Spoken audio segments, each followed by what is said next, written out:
नमस्कार, दर्श न्यूज़ देख रहे हैं आप और मैं हूं आपके साथ दक्षा प्रिया। बिहार चुनाव से पहले बिहार की राजधानी पटना के सदाकत आश्रम में आज़ादी के बाद पहली बार CWC की बैठक रखी गई है। इस बैठक में शिरकत करने पूरे देश भर से कांग्रेस के बड़े नेता पटना पहुंचे हैं। बैठक फिलहाल चल रही है और राहुल गांधी के नेतृत्व में ये बैठक चल रही है। पहले चरण की बैठक समाप्त हो गई है, जिसको लेकर के छत्तीसगढ़ के पूर्व मुख्यमंत्री भूपेश बघेल ने ब्रीफिंग किया है। क्या कुछ कहते नजर आए हैं, आइए आपको सुनाते हैं। आज एक ऐतिहासिक और अभूतपूर्व कांग्रेस वर्किंग कमेटी की विस्तारित बैठक है और हमारे बीच इस देश के मूर्धन्य नेता और सामाजिक न्याय की क्रांति के अग्रणी नेता, छत्तीसगढ़ के पूर्व मुख्यमंत्री, जिन्होंने समाज के अंतिम पंक्ति में खड़े हुए लोगों को आगे बढ़ने के लिए एक अग्रणी भूमिका दी। मैं अनुरोध करता हूं कि इस कांग्रेस वर्किंग कमेटी के संदर्भित विषय पर वो आप लोगों से अपने विचार व्यक्त करें।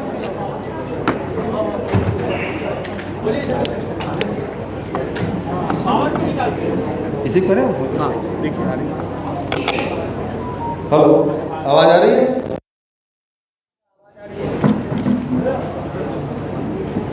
पत्रकार वार्ता में सभी पत्रकार साथियों का मैं स्वागत करता हूं और साथ ही लायक में बैठे भी हमारे कांग्रेस के नेताओं का और मीडिया विभाग से जुड़े सभी साथियों का स्वागत करता हूं, अभिनंदन करता हूं। आज हमारे लिए बहुत ही ऐतिहासिक दिन, आज़ादी के बाद पहली बार कांग्रेस वर्किंग कमेटी की बैठक बिहार में और सदाकत आश्रम में, जहां इस आश्रम में बिहार के बड़े बड़े राजनेता यहीं से देश की आज़ादी की लड़ाई की शुरुआत उन्होंने की। हम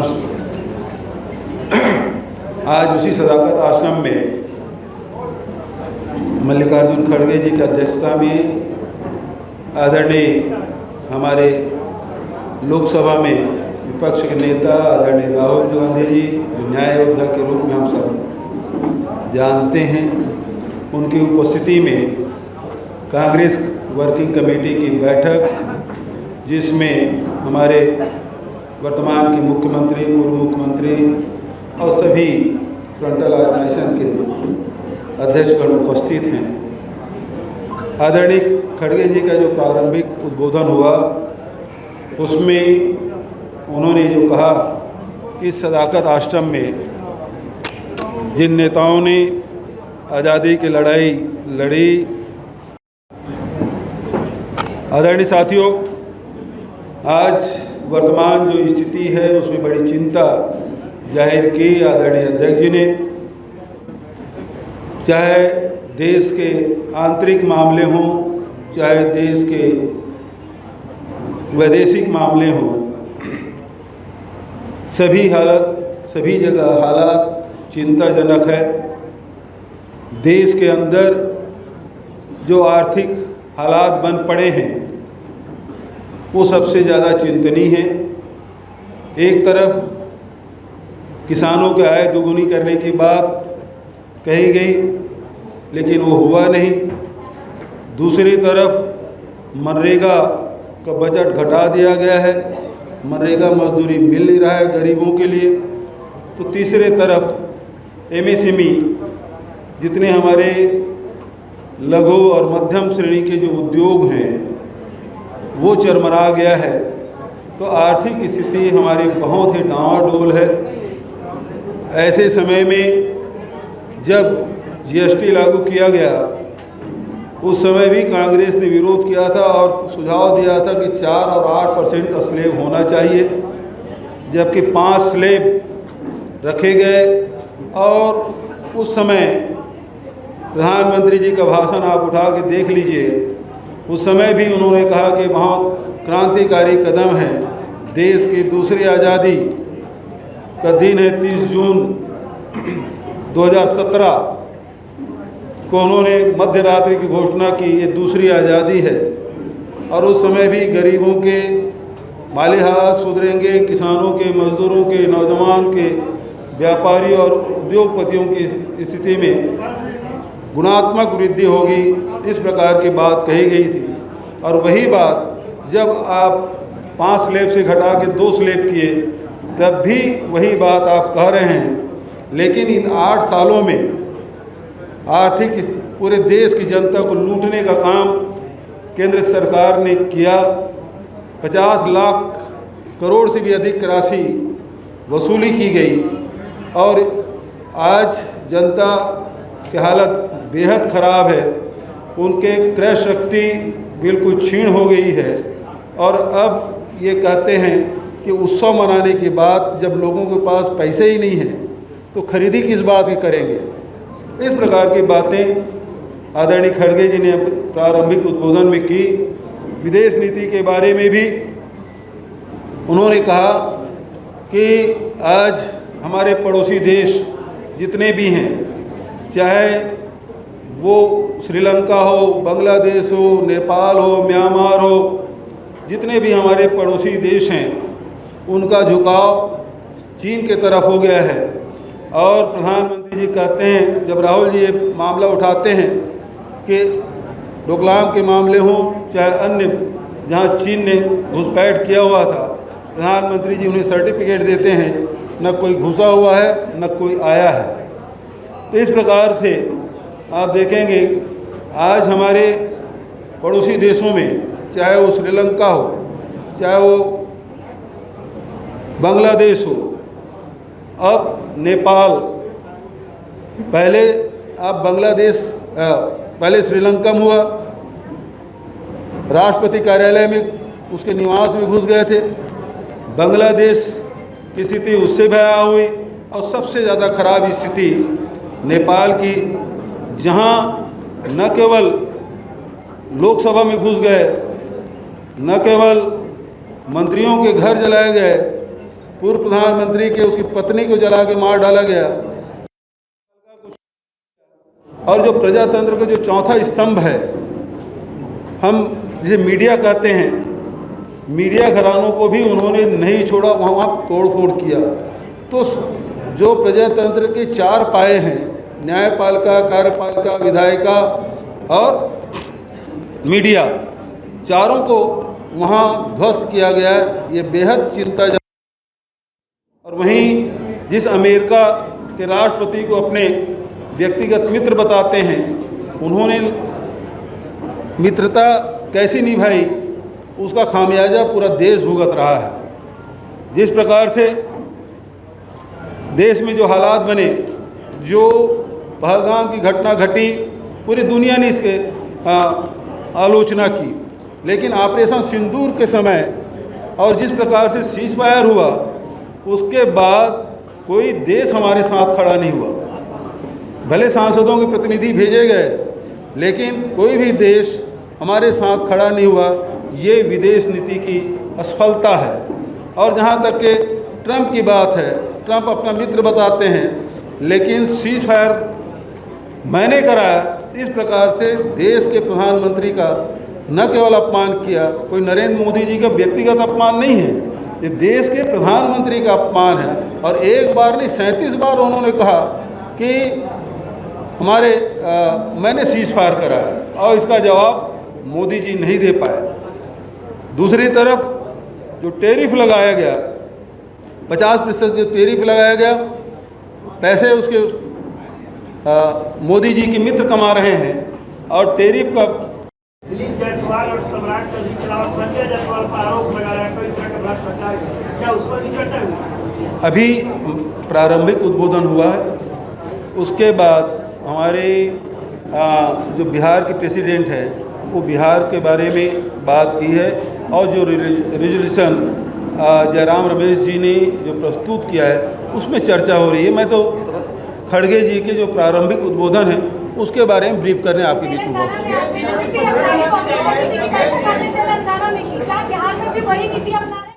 क्या चीज़ तेलंगाना में आपने किया सीडब्ल्यूसी की बैठक, तब बिहार में भी उद्देश्य वही है, अपनी सरकार बनाने को लेकर यहाँ पे बैठक की जा रही है।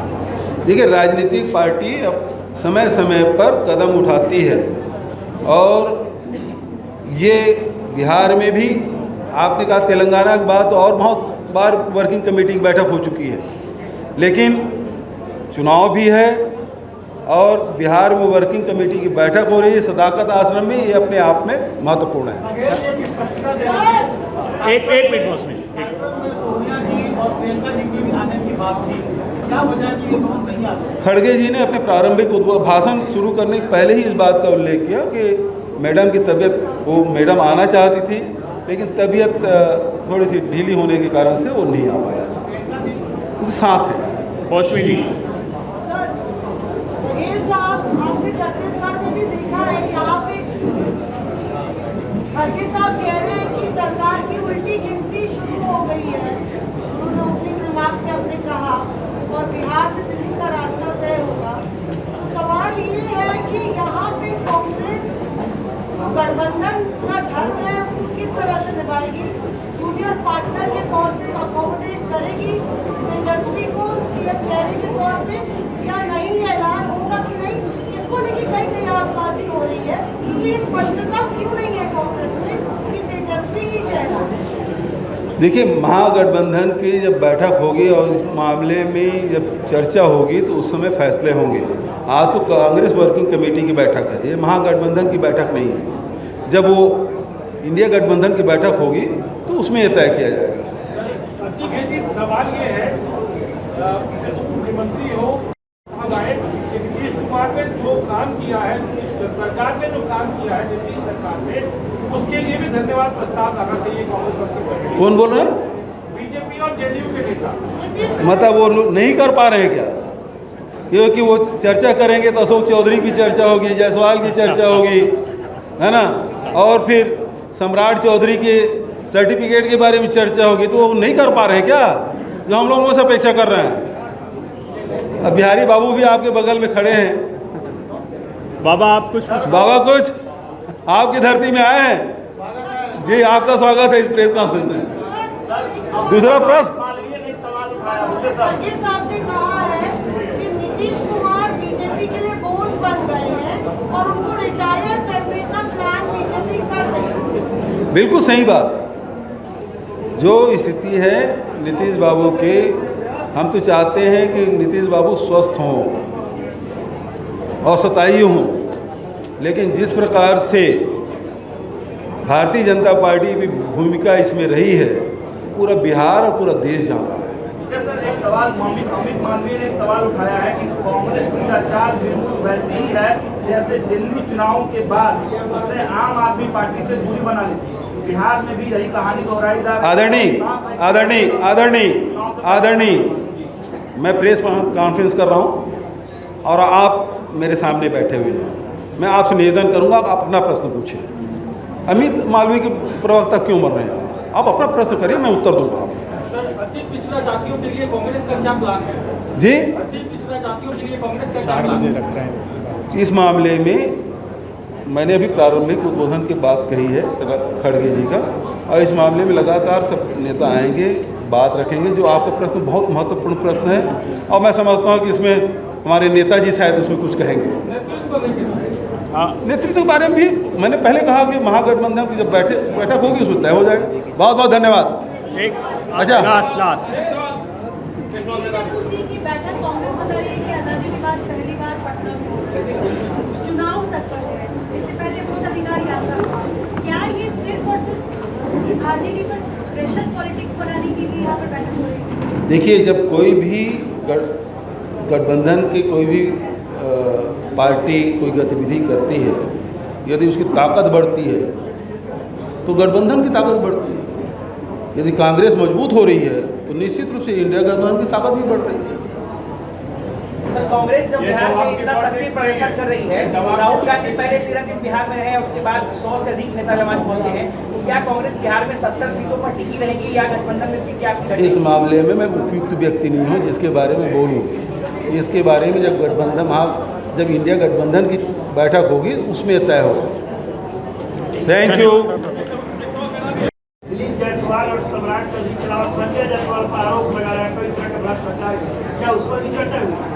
अभी प्रारंभिक उद्बोधन हुआ है, उसके बाद हमारे जो बिहार के प्रेसिडेंट हैं वो बिहार के बारे में बात की है, और जो रेजोल्यूशन जयराम रमेश जी ने जो प्रस्तुत किया है उसमें चर्चा हो रही है। मैं तो खड़गे जी के जो प्रारंभिक उद्बोधन है उसके बारे में ब्रीफ करने आपके बीच में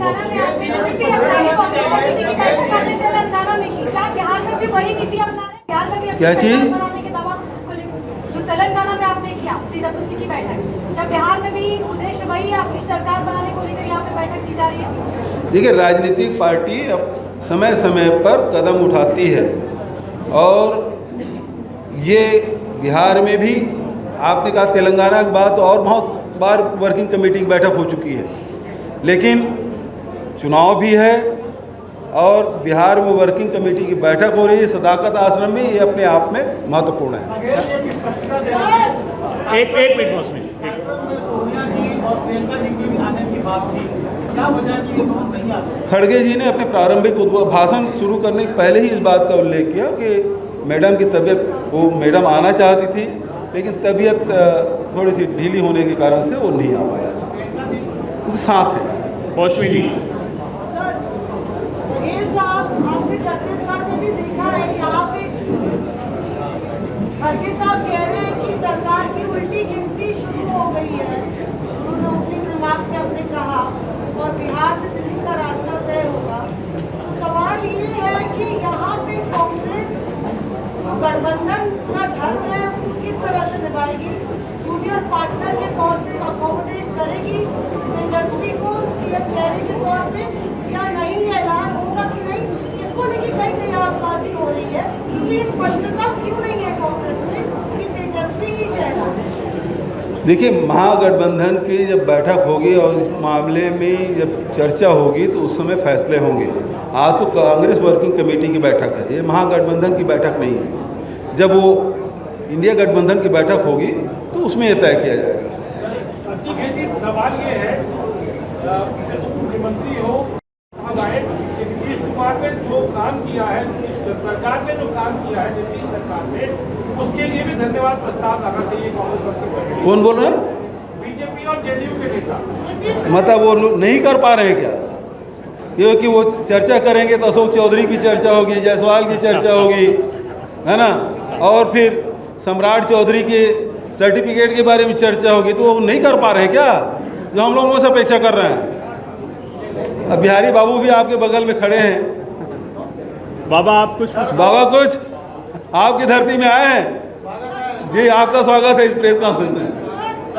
दूसरा प्रश्न, खड़गे साहब ने कहा है कि नीतीश कुमार बीजेपी के लिए बोझ बन गए हैं और उनको रिटायर करने का प्लान बीजेपी कर रही है। बिल्कुल सही बात। जो स्थिति है नीतीश बाबू की, हम तो चाहते हैं कि नीतीश बाबू स्वस्थ हों और सताई हों, लेकिन जिस प्रकार से भारतीय जनता पार्टी की भूमिका इसमें रही है, पूरा बिहार और पूरा देश जान रहा है। सर, एक सवाल अमित मालवीय ने एक सवाल उठाया है कि कांग्रेस की आचार बिल्कुल वैसे ही है जैसे दिल्ली चुनाव के बाद उसने आम आदमी पार्टी से दूरी बना ली थी। बिहार में भी यही कहानी दोहराई जा रही है।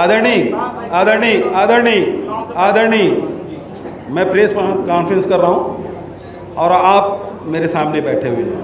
मैं आपसे निवेदन करूंगा, आप अपना प्रश्न पूछिए। अमित मालवीय के प्रवक्ता क्यों मर रहे हैं? आप अपना प्रश्न करिए, मैं उत्तर दूंगा आपको। सर, अति पिछड़ा जातियों के लिए कांग्रेस का क्या प्लान है? जी, अति पिछड़ा जातियों के लिए कांग्रेस का क्या प्लान है?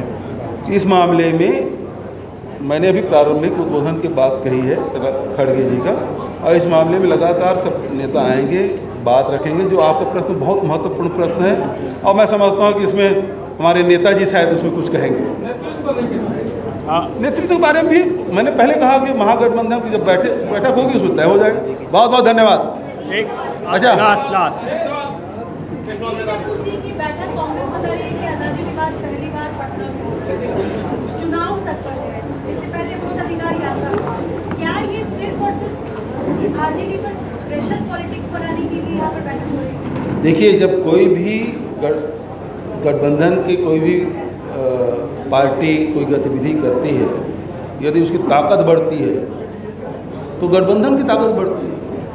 यदि कांग्रेस मजबूत हो रही है तो निश्चित रूप से इंडिया गठबंधन की ताकत भी बढ़ रही है।